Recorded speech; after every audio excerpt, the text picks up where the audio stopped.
Makanya saya katakan dari awal, saya masuk ke Zoom ini, bahwa kita ini konflik terminologi dan konflik paradigma. Paradigma contoh, bela Palestina, musuhi Israel, atau tidak dua-duanya. Sebelum melanjutkan, Reaksi Nusantara mengajak Anda untuk menjadikan channel ini sebagai komunitas, supaya bisa berguna dan menjadi sesuatu yang bisa bermanfaat untuk kita semua. Dengan cara, jadikanlah Reaksi Nusantara sebagai teman Anda untuk menyalurkan pendapat sekaligus untuk menguji validitas atau kejanggalan dari sumber berita yang saat ini sudah menjadi konsumen mayoritas. Bila Anda menemukan kejanggalan yang tidak sesuai dengan data menurut sudut pandang yang berbeda di dalam video yang kami tayangkan ini, silakan tulis reaksi Anda di kolom komentar yang sudah tersedia. Reaksi Nusantara akan setia memperhatikan pendapat yang Anda tulis di live chat atau kolom komentar yang tersedia. Tapi sebaiknya bagi Anda yang belum subscribe, silakan subscribe terlebih dahulu, agar komentar Anda tidak dianggap spam oleh sistem yang kami terapkan untuk melindungi komentar yang Anda tuliskan. Bagikan link Reaksi Nusantara ke media sosial lainnya, supaya mereka bisa saling berbagi pengalaman dan pengetahuan bersama kita di Reaksi Nusantara.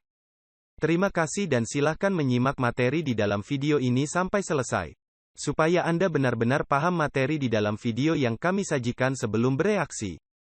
Salam damai bersama Reaksi Nusantara untuk Indonesia. Pak Nugroho tadi bertanya, undang-undang dasar yang mana? Kan begitu.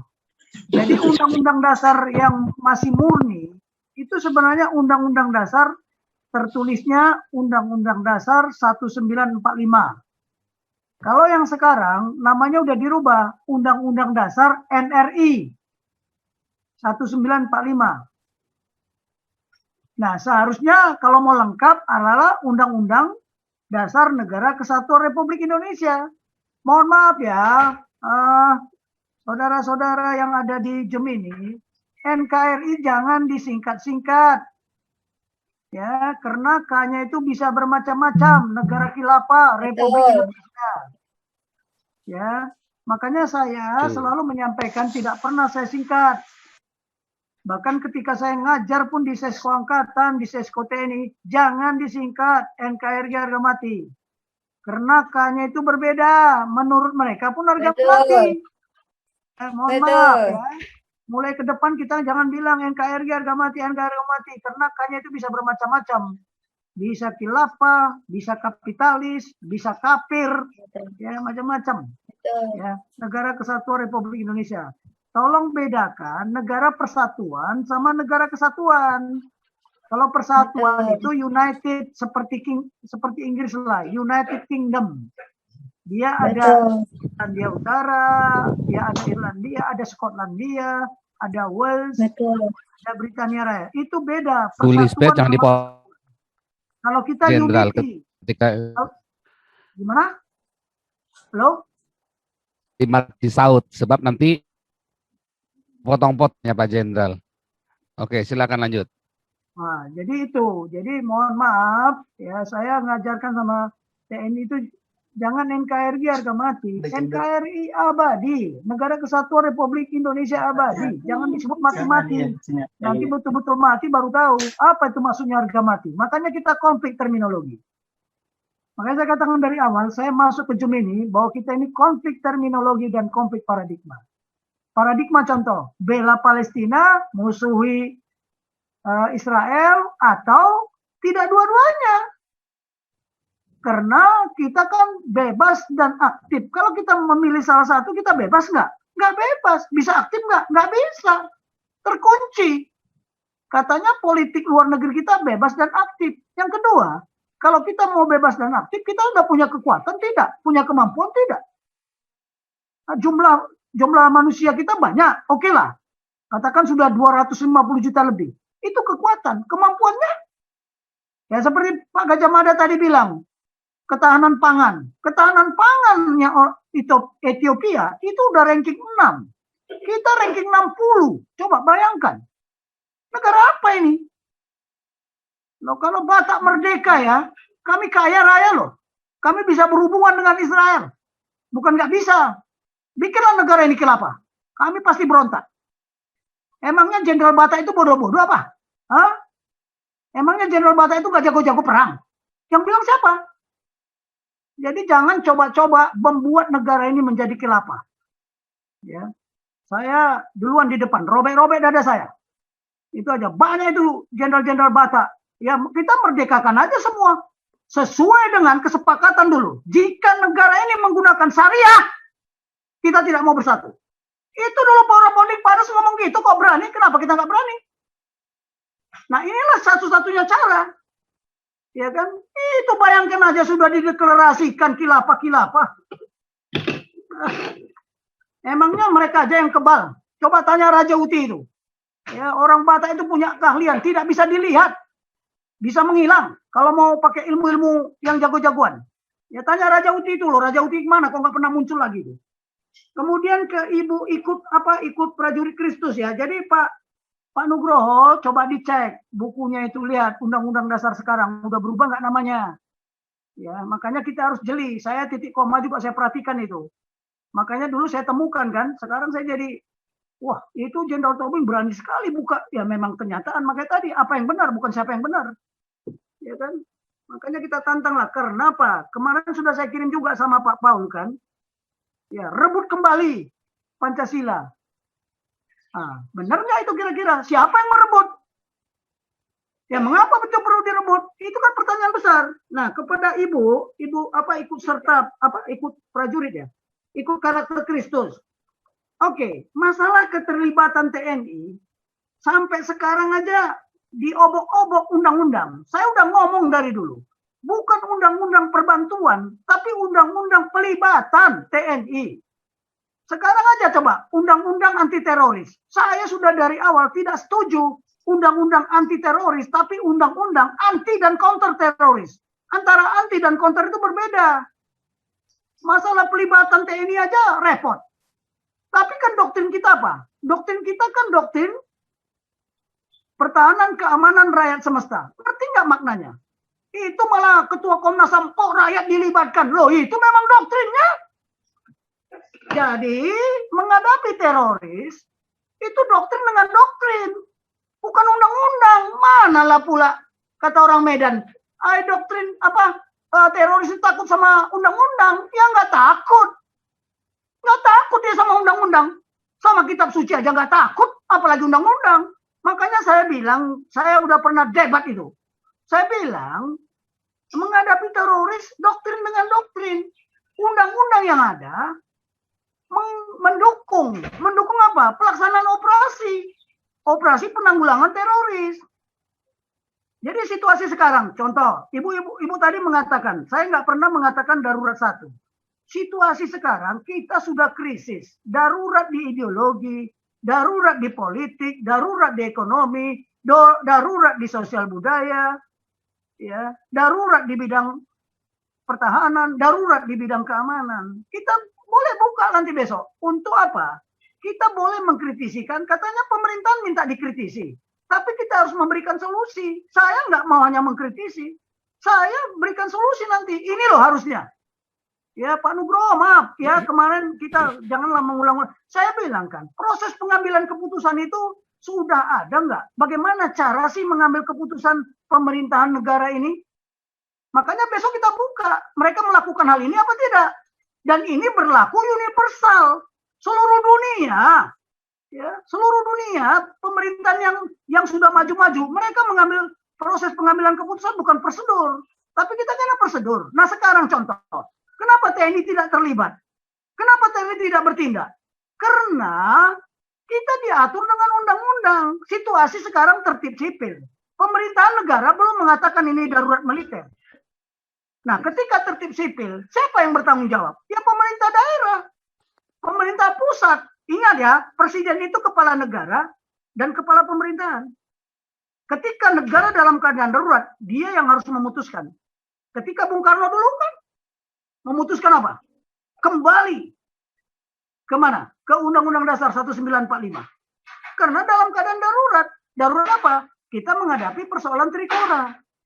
Nah, dari tertib sipil itu kalau eskalasinya, ya kalau bertahap ya perubahannya itu istilahnya eskalasinya landai-landai. Dari tertib sipil, darurat sipil. Ketika darurat sipil, siapa yang mengambil alih? Udah ada aturannya. Dari darurat sipil ke darurat militer. Dari darurat militer ke darurat perang. Sekarang situasi kita sudah situasi yang bagaimana? Ini keputusan pemerintah. Ya, keputusan pemerintah. Dan ini ya harus kelanjutan dari kebijakan pemerintah. Ya, war, ya kalau bahasa strateginya, war is the continuation, ya, policy. Ya. Policy itu policy atau politik negara, bukan politiknya partai. Ya. Nah ini yang perlu diwaspadai karena ilmu kita nggak sama, pemahaman kita tidak sama tentang strategi. Jadi kalau Ibu bilang, kenapa militer kok tenang-tenang aja? Ya keputusan pemerintah lah. Apa keputusan pemerintah? Nah kemarin terjadilah pergeseran paradigma lagi, terminologi. Dari ya mereka-mereka yang di Papua, dari separatis atau KKB, pindah sekarang menjadi teroris. Ya kita lihat saja. Kan sudah saya katakan, terjadi pergeseran paradigma akan terjadi benturan. Ya kita lihat aja benturannya seperti apa nanti. Dampaknya seperti apa. Sama dengan ini, kita ketika paradigma konflik Israel dan Palestina, muncul paradigma, kita membela Palestina mati-matian, memusuhi Israel. Ini paradigma loh. Ini paradigma. Lihat, benturan nggak? Sekarang muncul ke permukaan. Nah, kemarin sudah saya jelaskan kenapa ini begini. Kan ada isu-isu strategis. Mengapa pemerintahan Negara Kesatuan Republik Indonesia mengambil keputusan untuk membela Palestina? Sudahkah melalui proses pengambilan keputusan? Nah, besok ya kita buka aja lah. Apa mereka mengerti proses pengambilan keputusan berbangsa dan bernegara ini? Apakah hanya orang-orang tertentu saja yang memutuskan? Padahal yang namanya perang, ya itu apa? Mati hidupnya negara. Itu kata Sun Tzu loh ya. Perang itu merupakan apa? Mati hidupnya negara. Hati-hati loh. Makanya harus dipelajari. Sudahkah kita pelajari sejarah Israel? Sudahkah kita pelajari sejarah Palestina? Sudah kita pelajari konfliknya sejak dulu kala sampai sekarang? Sampai di masa yang akan datang? Ini yang tidak ada. Saya kadang-kadang jengkel juga. Saya tadi juga ditegur sama teman-teman saya. Saya bilang, apa kalian menegur saya? Ya, kalau kalian bisa, kalian ngomong lah. Ya, berikan pencerahan. Coba. Besok saya kasih tahu sama Anda bagaimana kita mengambil apa caranya proses pengambilan keputusan, keuntungan dan kerugian. Kalau kita membela Palestina, kalau kita memusuhi Israel, kalau kita membuka hubungan diplomasi dengan Israel, ya nanti Bu Koni juga banyak cerita lah, ya dengan data yang ada. Makanya informasi sekarang udah lama kok. Saya sejak Taruna sudah disampaikan sama gubernur saya dulu waktu di Akmil. Di masa yang akan datang, siapa yang menguasai informasi, dialah jadi pemenang. Makanya geopolitik berubah. Kemarin juga udah saya sampaikan berkali-kali kan, bahwa informasi sekarang bukan komplimen. Informasi sekarang senjata. Nah, yang berbahaya apa? Kalau itu menjadi propaganda, disampaikan berkali-kali walaupun bohong, suatu hari akan jadi kebenaran. Nah, siapa yang menyampaikan kebohongan itu? Siapa yang bohong itu? Pernahkah Tuhan Yesus berbohong? Sekarang saya tanya, ya silakan aja terjemahkan masing-masing lah kita. Siapa yang suka berbohong? Ajaran mana yang berbohong? Kan begitu. Baik, jadi itu ya. Jadi bagaimana TNI mau bertindak kalau keputusan negara nggak ada, apalagi terikat. Terikat sama apa? Itu Undang-Undang TNI nomor 34 itu, yang 2004, yang saya tidak suka itu, tahu nggak? Itu memang didesain supaya TNI itu dibonsai. Kemarin kan udah saya bilang, pusat kekuatan itu, pusat kekuatan semangat persatuan dan kesatuan keindonesiaan. Tapi ada lagi, kebebasan bermanuver. Kebebasan bertindak. Sekarang kita punya kebebasan bertindak nggak di Timur Tengah? Belum sampai di sana aja udah dihajar sama Amerika mungkin. Ingat, memusuhi Israel, kita memusuhi sekutunya. Ya. Ya kan? Memusuhi Israel sama saja memusuhi sekutunya. Siapa sekutunya? Mereka-mereka yang mendukung Israel merdeka. Buka sejarahnya. Makanya kalau Bung Karno bilang apa? Jas merah, jangan sekali-kali melupakan sejarah. Pertanyaannya, sejarah yang mana? Sejarah dunia atau sejarah Indonesia? Nah, mohon ini kita menjadi pertanyaan. Nah, mungkin saya nggak tahu ya, sekarang masih diajarkan nggak sejarah dunia itu? Ya, masih diajarkan nggak sejarah dunia itu? Bagaimana Genghis Khan menguasai 2/3 dunia? Ya, bagaimana dulu Inggris merebut dari Turki? Bagaimana Turki mengalahkan Romawi Timur ya? Romawi Timur atau Romawi Barat itu? Konstantinopel. Nah, itu kan sejarah. Zaman Empire State sama sekarang kan sudah beda. Nah, perubahan-perubahan itu tolong dilihat gitu loh. Ya, kemarin Jerman membunuh 6 juta, kenapa nggak dibilang itu masalah kemanusiaan? Halo? Makanya dulu ketika kita ngomong, wah itu kan Hitler itu Kristen. Iya, tapi dia bunuh orang Kristen juga kan? Nah, yang begini-begini ini coba dipikir apa faktornya. Karena masalah kepemimpinan. Hati-hatilah, kepemimpinan sejati, the great leadership, sama kepemimpinan manipulasi. Nah, ini yang bahaya, manipulator. Di Indonesia itu kita bisa lihat mana kepemimpinan manipulasi, mana kepemimpinan sejati. Makanya kan saya bilang, bedakan great act of leadership.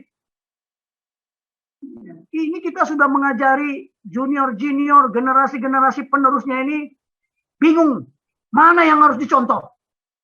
Ya, mohon maaf. Jadi Ibu ikut karakter Kristus, itulah yang saya bisa jawab. Jadi kenapa?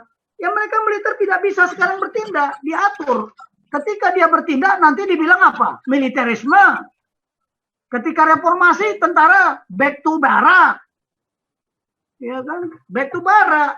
Nah, itulah. Padahal dulu di fungsi maunya siapa? Sekarang TNI juga nggak ada undang-undang, nggak ada doktrin di fungsi, dipaksa berdifungsi. Malah multifungsi sekarang, sampai nyuntik-nyuntik orang vaksinasi pun disuntik-suntik sama tentara coba. Proses pengawalan vaksin juga tentara, pengiriman vaksin juga tentara. Bukankah itu lebih multifungsi? Lebih parah lagi sipil-sipil ini. Saya jujur aja lah, dia malah multifungsi. Penguasa jadi pengusaha, pengusaha jadi penguasa. Gimana sih? Ini negara ini mau dibawa kemana saya juga nggak tahu. Sorry ya, itulah yang saya bisa sampaikan. Kemudian boleh ini lagi Pak. Jangan dipotong dulu, jangan dipotong dulu. Lanjut Pak Jenderal. Oke. Nah, tadi Pak Ilham nggak ada komentar, hanya komentar aja bahwa sudah tidak lagi berideologi Pancasila. Silakan aja nanti besok kita lihat fakta. Survei membuktikan apakah kita masih Pancasila atau tidak. Itu nanti akan dibuktikan ketika 2024. Ya. Nah, kemudian Pak Gajah Mada nggak ada, dia hanya menambahkan aja saya lihat, ya kan nggak ada yang dikomentari saya lihat. Masalah Hamas, makanya besok ketika kita membahas proses bagaimana proses. Kalau namanya proses itu di situ ada transformasi, di situ ada informasi, bagaimana proses. Ya, bagaimana proses cara mengambil keputusan pemerintahan negarawan sudah sesuai nggak dengan standar? Tadi kan saya bikin standar patokan benchmarking yang berlaku baik secara universal maupun nasional yang sudah dilakukan oleh siapa? Para founding fathers kita. Sudah nggak? Saya melihat ini kacau balau kita semua mengambil keputusan sesukanya aja, tidak mewakili bangsa dan negara loh ya. Emangnya membela Palestina itu udah mewakili bangsa dan negara Indonesia? Kalau itu keputusan presiden atau keputusan menteri luar negeri? Belum tentu yang lainnya setuju. Karena tidak melibatkan apa? Tokoh intelektual tidak dilibatkan, tokoh adat tidak dilibatkan, tokoh masyarakat tidak dilibatkan, tokoh agama tidak dilibatkan. Anda saya bilang kemarin. Saya sampaikan kemarin. Nah itu, jadi mohon maaf, saya memang besok kita buktikan, kita kalkulasi untung dan ruginya, cara bertindak yang diambil pemerintah. Saya yakin mereka mengambil proses pengambilan keputusan mereka mengambil keputusan tidak melalui proses, tapi prosedur. Cilakanya lagi, kita tunduk kepada organisasi yang merugikan pemerintah, yang merugikan bangsa dan negara, ya kan? Nah, itu kan saya sampaikan. Apa yang mau dibikin? Kalau kita mau membela Palestina, mau ngirim pasukan ke sana, Mau mengirim pasukan. Saya bilang kemarin apa? Bedanya dukungan dengan bantuan. Kalau dukungan kita terlibat langsung, kekuatan dan kemampuan dikerahkan, kemampuan militer, kemampuan intelijen, kemampuan logistik, semua dikerahkan ke sana. Kemampuan teknologi informasi, kemampuan perang informasi, kemampuan perang elektronik, mampu menghadapi Israel. Lalu tanya dulu, kita belum sampai ke sana, ya, belum ada kekuatan kita. Makanya lebih baik kemarin kita tidak mendukung satupun, bukan urusan kita. Tetapi kalau kita diminta menjadi pasukan perdamaian, ya memang itu yang tertulis di konstitusi. Apa benar kita melaksanakan konstitusi? Ya perintah konstitusi yang kelima, ikut serta dalam ketertiban dan perdamaian dunia itu. Kalau kita memihak, ya enggak lah. Ya enggak lah, ya. Sorry aja lah. Mana buktinya? Ayo kita buktikan sekarang. Ya, mengirim pasukan peacekeeping aja ke Libanon itu udah Israel saja sudah menolak kok. Menolak dia. Yakin ini Indonesia tidak memihak. Karena dia tahu selama ini Indonesia tidak suka dengan Israel. Tapi masih bisa dikirim. Kenapa? Perjuangan, lobby.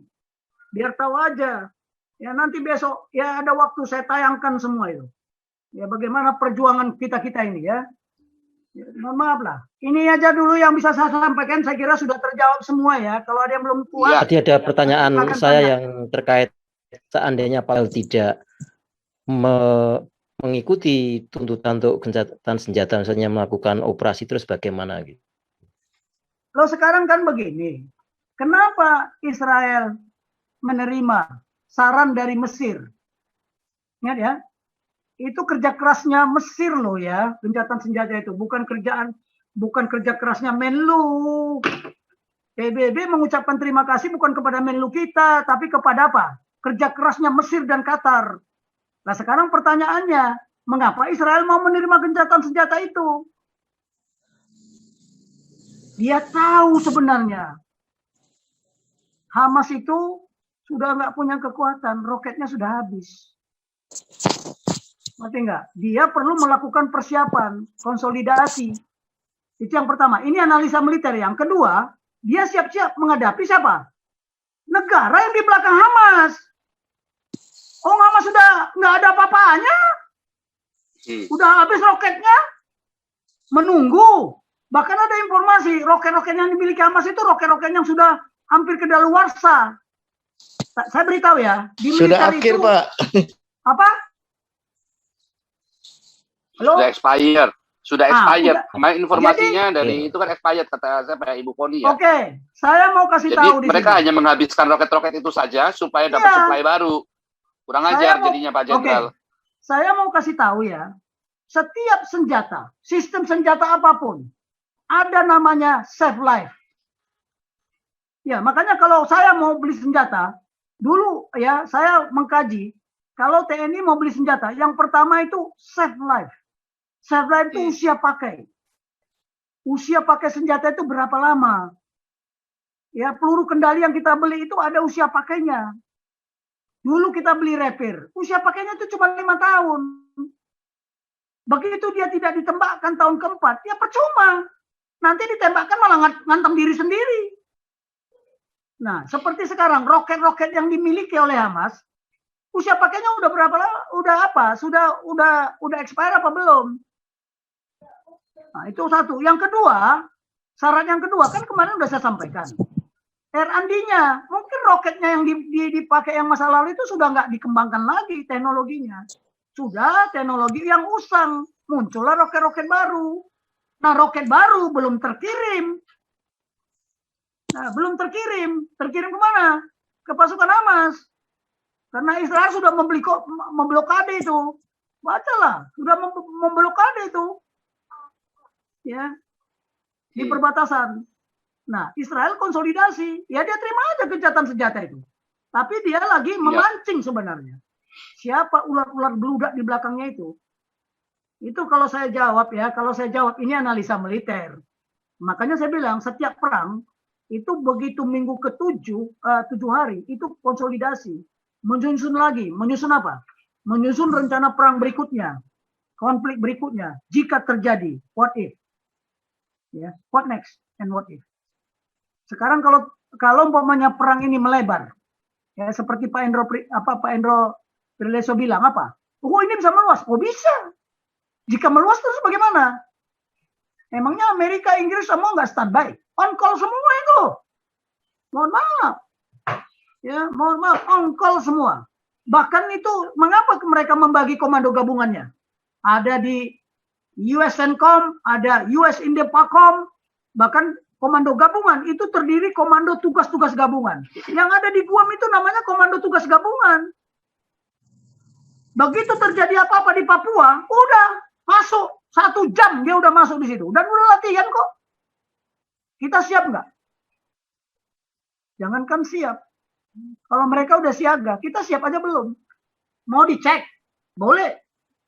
Ya, ini kalau ada pertanyaan lagi mengenai, karena saya mau masuk ke, tadi saya kirim juga, Pak Paul, tadi ada saya kirim bahan saya. Ini bahan saya ini harusnya saya paparkan di tempat Pak Ikin, tapi Pak Heri, tapi dia kena take down. Ya udah, saya paparkan di sini aja, sama aja. Mana? Belum kirim Pak Jenderal. Masa belum? Belum masuk. Ini tadi saya lagi tunggu. Ya? Tadi belum dari potong. Ini gini aja. Ini lanjut dulu Pak Jenderal, tolong kirim. Terus ini Pak Opung JJ, lalu lanjut. Terima kasih Anda telah meluangkan waktu untuk memberi masukan kepada kami, dan semoga komentar Anda bisa bermanfaat untuk edukasi generasi penerus bangsa ini, terutama bagi diri kita sendiri dan untuk mereka yang mau berpikir dengan akal sehat. Karena dengan akal sehatlah kita bisa bedakan mana yang terbaik untuk orang lain, saudara, keluarga dan terutama untuk diri kita sendiri.